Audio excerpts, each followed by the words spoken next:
अस्सलाम वालेकुम जी। मेरा नाम अमजद हुसैन मलिक है। एडवोकेट सुप्रीम कोर्ट हूँ। किताबें पढ़ना, सैर व सियाहत करना मेरी हॉबीज़ हैं। और किताबें पढ़ने के बाद मुझे एक चीज़ बहुत ख़ास महसूस होती है कि हमारे आज बहुत से लोग तरीक़ से नावाकिफ़ हैं, या सुनी सुनाई बातों को तरीक़ कहकर उनको बताया जाता है, जो कि गलत बात है।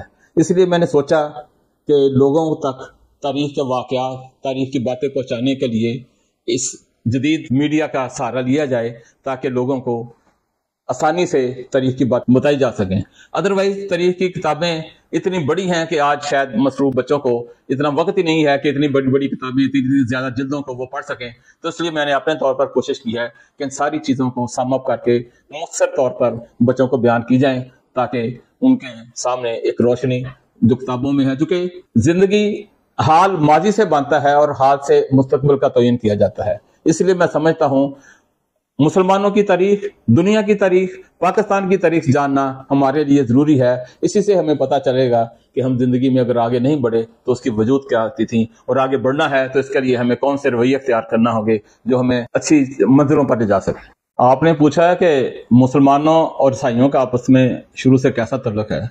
मैं समझता हूँ कि ये बात कुरान हकीम से वाज़ा होती है, जब कुरान हकीम ने कहा ईसा कलाम अल्लाह हैं, ईसा रूह अल्लाह हैं और खुदा के रसूल हैं।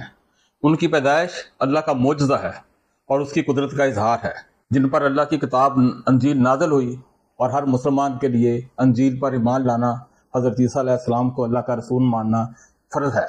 हज़रत ईसा अलैहिस्सलाम ने अंजील में दुआ की है, ऐ हमारे बाप जो आसमान पर है, तेरा नाम मुक़द्दस है और तेरी बादशाहत, तेरी मर्ज़ी जैसी आसमान पर है ज़मीन पर भी पूरी हो। हमारी रोज़ की रोटी हमें दे और हमारे कर्जे माफ़ कर, जैसे हम भी अपने कर्जदारों को माफ़ कर देते हैं, और हमें आजमाइश में मत डाल, बल्कि बुराई से बचा, क्योंकि बादशाहत और कुदरत और जलाल हमेशा तेरा ही है। आप सल्लल्लाहु अलैहि वसल्लम की ज़िंदगी में जब इस्लाम का चर्चा हर तरफ फैल गया, तो यमन के इलाका की तरफ एक छोटा कस्बा है जिसका नाम नजरान है। वहाँ से कुछ ईसाई ये तय कर रहे कि हम इस्लाम के बारे में बुरा रास्त आप सल्लल्लाहु अलैहि वसल्लम से पूछें कि इस्लाम की तालीमात क्या हैं।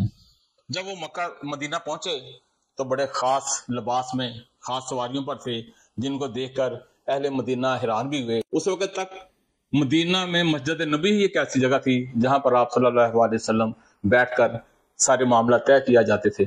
इसलिए उस वफद को भी मस्जिद नबी में ठहराया गया।